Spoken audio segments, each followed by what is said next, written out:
Ayan guys, ang sarap ng ulam namin. Luto ng kapatid ko. Ayan.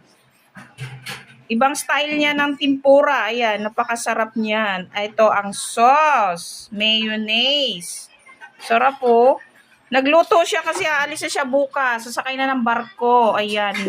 Ulam ni mother kasi bawal siya sa ibang ulam. So ayan. Oh, ang sarap. Kilawin. Saan pa yung ibang ulam natin dyan?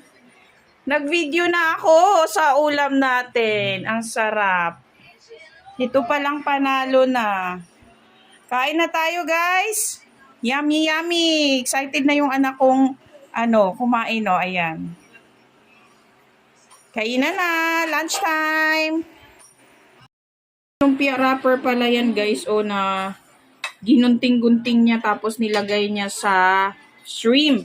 O, di ba ang sarap?